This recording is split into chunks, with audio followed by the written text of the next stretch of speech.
दोस्तों इस वीडियो में हम डिस्कस करने वाले हैं सीमेन एनालिसिस की रिपोर्ट, जो काफ़ी इंपॉर्टेंट है और काफ़ी मज़ेदार होने वाली है, क्योंकि मैं आपको इतनी आसानी से समझाने वाला हूँ कि मेडिकल स्टूडेंट हो या नॉन मेडिकल हो, कोई भी हो वो समझ में आ जाएगा। ओके, लेकिन उससे पहले मैं आपको मेल रिप्रोडक्टिव सिस्टम है उसके बारे में थोड़ी बेसिक डिटेल देने वाला हूँ, जिससे कि आपको आसान हो सारी चीज़ें समझने में। तो इस आप पहले डायग्राम में देख सकते हो कि कई सारे ऑर्गन्स है और ये मेल रिप्रोडक्टिव सिस्टम है। ओके, तो इसमें जो आपको अंडा की तरह दिख रहा है वो ये होगा, ये है टेस्टिस। ओके, जहाँ पे स्पर्म हमारे बनते हैं।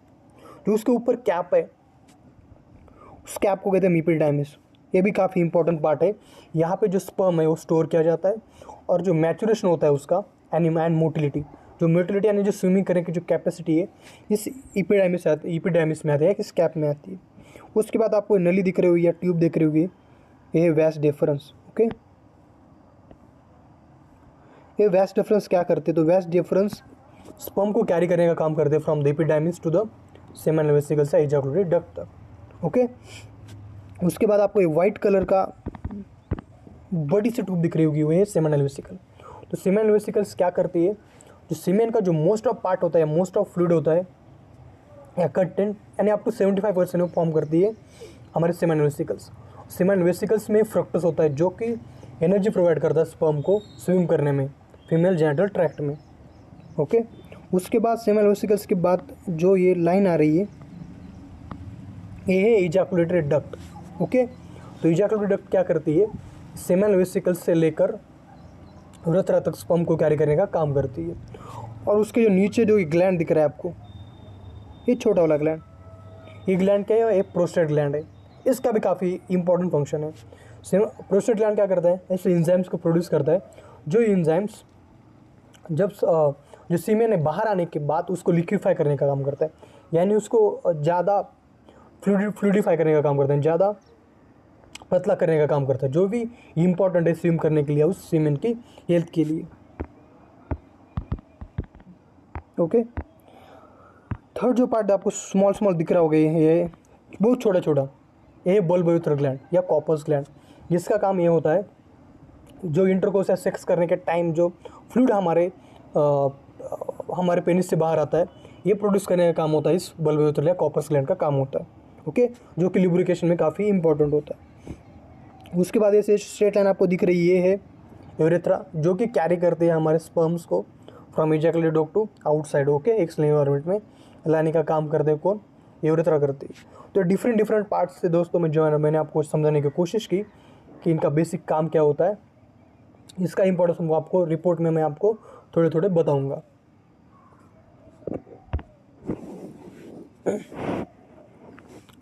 तो चलिए देखते हैं बेसिकली जो मेन हमारा सीमेन रिपोर्ट हमें देखना है उसके बारे में।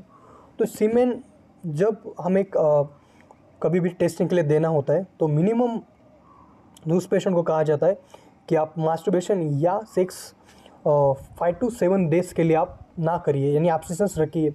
जिसके कारण क्या होगा, लेस देन 3 या 5 डेज होगा तो उसमें चांसेस है कि स्पर्म की क्वांटिटी कम हो, और फाल्सली या रॉन्गली हमें वहाँ पे स्पर्म काउंट कम दिख जाए, या मोर देन 7 डेज के बाद भी पेशेंट आ जाए, तो उसमें प्रॉब्लम क्या हो सकता है कि मोर डेड स्पर्म्स उसमें हो सकते हैं, और वहाँ पे नेक्रोस्पर्मिया यानी मोर जो खराब स्पर्म है वो ज़्यादा उस रिपोर्ट में दिखने के, रॉन्गली दिखने के चांसेस होते हैं। इसलिए मिनिमम 3 to 5 डेज़ का हमें कहा जाता है कि एब्स्टिनेंस रखिए, सेक्स भी ना करें और मास्टरबेशन भी ना करें। ओके, उसके बाद जो स्पर्म की जो हमें सैंपल देना है, उस सब सैंपल हमें मोस्टली लैब में देना हो तो वही अच्छा होता है, और विदिन 1 आवर वो सैंपल लैब में पहुंच जाना चाहिए। ओके, और आपको जो स्पर्म जो सैंपल देते हैं वो विदाउट स्ट्रेस, हेल्थी माइंड में हमें अच्छे मूड में देना है। ओके, उसके बाद अब हम आते बेसिक जो हमारा जो सीमेन रिपोर्ट है इस पे। तो सीमेन रिपोर्ट में पहले तो सीमेन कहाँ कलेक्ट किया, उसका टाइम, कैसे मेथड ऑफ कलेक्शन क्या थी, वो भी ऊपर मेंशन होता है। जैसे ये जो सीमेन रिपोर्ट हो, ये लैब में ही कलेक्ट किया था सैंपल, एंड जो मेथड थी ऑटो मैनिपुलेशन थी। ओके, नीचे आते हैं उसके मेन सीमेन एग्जामिनेशन पे। 2 पार्ट में सीमेन एग्जामिनेशन किया जाता है, एक तो किया जाता है फिजिकल एग्जामिनेशन, दूसरा किया जाता है माइक्रोस्कोपिकली, एंड डायरेक्टली देख के क्या क्या हमें चीज़ें पता चलती है आँखों से, उससे हम कहते हैं फिजिकल एग्जामिनेशन, या कुछ बेसिक टेस्ट करके जो समझ में आता है फिजिकल एग्जामिनेशन होता है। और जो माइक्रोस्कोप के नीचे देखा जाता है उसको माइक्रोस्कोपिक एग्जामिनेशन कहा जाता है। तो फिजिकल एग्जामिनेशन हम पहले के देखते हैं कि जो सीमेन है उसकी क्वांटिटी क्या है। Quantity should be between the 2 to 5 ml। 2 ml से कम होगा तो प्रॉब्लम आ सकते कंसीव करने में या प्रेगनेंसी में। ओके, तो इस पेशेंट का 1 ml है, ये भी प्रॉब्लमेटिक है। दूसरा होता है कलर, कि कलर उसका क्या है। नॉर्मली जो कलर होता है सीमेन का वो ग्रे वाइट होता है। ओके, लेकिन पेशेंट का जो सीमेन का कलर येलो है, ग्रीन है, रेड है, तो इसका मतलब प्रॉब्लम है। येलो ग्रीन है इसका मतलब कि मे बी उस उधर कहीं इन्फेक्शन है, पस सेल्स है उसमें प्रेजेंट। रेड है इसका मतलब ब्लीडिंग का चांसेस ज़्यादा है। ओके, तो उसका colour should be grey white. उसके बाद विस्कोसिटी, विस्कोसिटी यानी उसकी गाढ़ापन कितना है। वो ज़्यादा गाढ़ा होगा, ज़्यादा थिक होता इसका होगा तो उसका प्रॉब्लम आएगा फर्टिलाइजेशन करने में या कंसीव करने में। कहाँ पे हो सकता है, जैसे यंग सिंड्रोम है, जो कि यंग सिंड्रोम यानी एक हेरिडेटरी जेनेटिक सिंड्रोम है, उसमें ज़्यादा गाढ़ा होता है। पेशेंट डिहाइड्रेट हो या 7 डेज से ज़्यादा पेशेंट ने मास्टर या उसका सीमेन जो बाहर नहीं आया होगा मास्टरबेशन सेक्स से, तो उसमें ज़्यादा गाढ़ा हो सकता है, वो भी प्रॉब्लमेटिक हो सकता है। तो इस पेशेंट में जो विस्कोसिटी है नॉर्मल है। फोर्थ जो पॉइंट है वो लिक्विफिकेशन। तो लिक्विफिकेशन क्या होता है, जब भी सीमेन एक्सटर्नली बाहर आ जाता है एक्सटर्नल इन्वायरमेंट में, तो उसमें जो मैंने बताया कि प्रोस्टेट ग्लैंड क्या करता है, ऐसे एंजाइम्स फॉर्म करता है कि लिक्विफाई करे, यानी उसको ज़्यादा पतला करे। ओके, एक्सटर्नल इन्वायरमेंट में आने के बाद। ओके, तो ये 15 से 20 मिनट में वो होना चाहिए लिक्विफिकेशन, लेकिन नॉर्मली 30 मिनट तक भी हो जाए तो वो भी अच्छा है, लेकिन 30 मिनट में ज़्यादा हो। इस पेशेंट को अभी 55 मिनट्स लग रहे हैं, इसका मतलब है कि अब नॉर्मली हाई टाइम है। ओके, तो भी प्रॉब्लमेटिक है, वो भी एक फर्टिलाइजेशन करने में भी डिफिकल्टी आ सकती है। ओके, तो liquefaction time should be normal. उसके बाद आता है पीएच। जो पीएच होता है सीमेन का वो नॉर्मली अल्कलाइन होता है, यानी 7.2 to 8 तक हो सकता है। अभी अल्कलाइन होना क्यों जरूरी है, जो वजन का जो इन्वायरमेंट है वहाँ के फ्लूइड का वो एसिडिक है। लैक्टोबैसिलस जो लैक्टिक एसिड प्रोड्यूस करता है, उसके वजह से वहाँ पे एसिडिक इन्वायरमेंट है।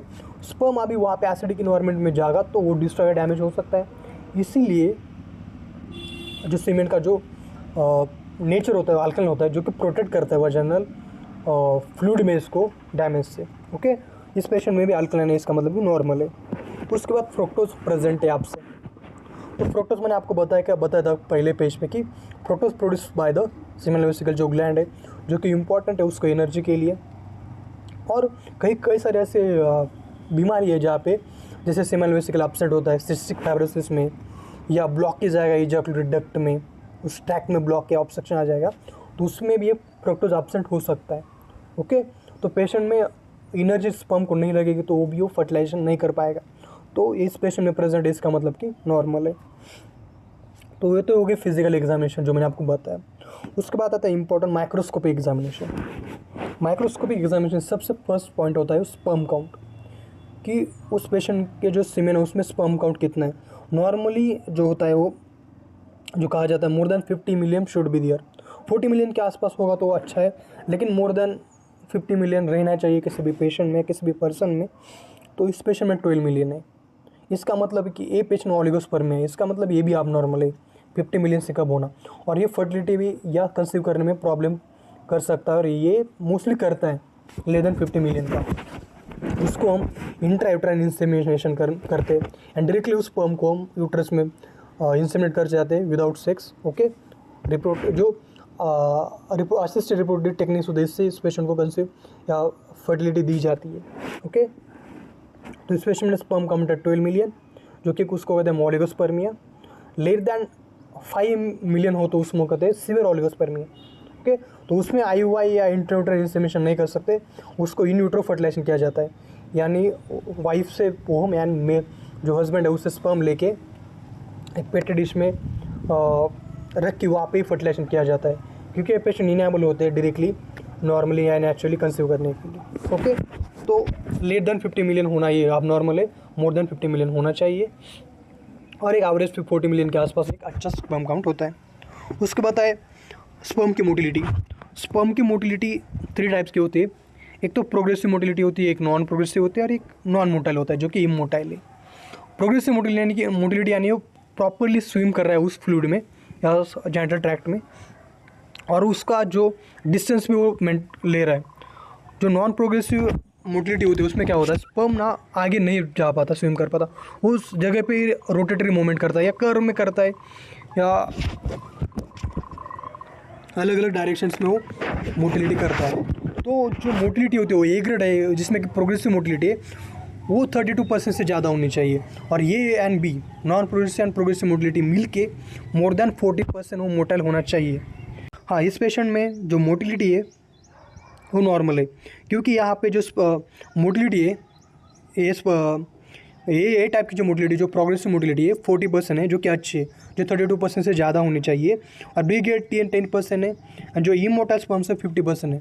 50% भी हो तो कोई प्रॉब्लम नहीं है, लेकिन ए और बी मिल के मोर देन 40% इनफ है कंसीव करने के लिए। उसके बाद है पर्स सेल्स, इसमें पर्स सेल्स 4 to 6% है, जो कि एब्सेंट होने चाहिए। पर्स सेल्स यानी न्यूट्रोफिल्स, जो कि इन्फेक्शियस सेल्स है या हमें प्रिवेंट करती है इन्फेक्शन से, वो प्रेजेंट है, इसका मतलब वहाँ पे कहीं तो इन्फेक्शन है। ओके, पर्स सेल्स एब्सेंट होनी चाहिए। उसके बाद एपिथेलियल सेल्स, जो कि लाइनिंग से सेल्स होते हैं, रेड सेल्स हमारे ब्लड के सेल्स है, उसके बाद वो तो एब्सेंट इस रिपोर्ट में। उसके बाद उसके जो स्पर्म है उसके शेप के बारे में वहाँ पे दिया गया है, पिन हेड हो या डबल हेड हो या जायंट हेड है, उसका सारे एब्सेंट है। उसके शेप के बारे में, उसके हेड बड़ा है, पिन हेड है या डबल डोज हेड है, सो ऐसा कोई एब्नॉर्मलिटी उसमें नहीं है।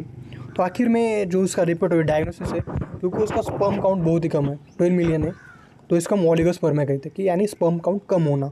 ओके, तो बेसिकली मैंने आपको ट्राई किया कि अच्छे से इस रिपोर्ट को बताने का, आपको अच्छे सिंपल लैंग्वेज में बताने का। ओके, तो जितना समझ में आएगा होगा मैंने कोशिश की आपको बताने की। उसके बाद मैंने कुछ आपको इस वीडियो के बाद कुछ टर्म समझाने वाला हो, वो भी आप ज़रूर देखना। कोई आपको क्वेरी हो, कोई सजेशन हो, या मैं मुझसे कोई गलती की हो, तो भी आप मुझे कमेंट बॉक्स में लिख सकते हो। Thank you.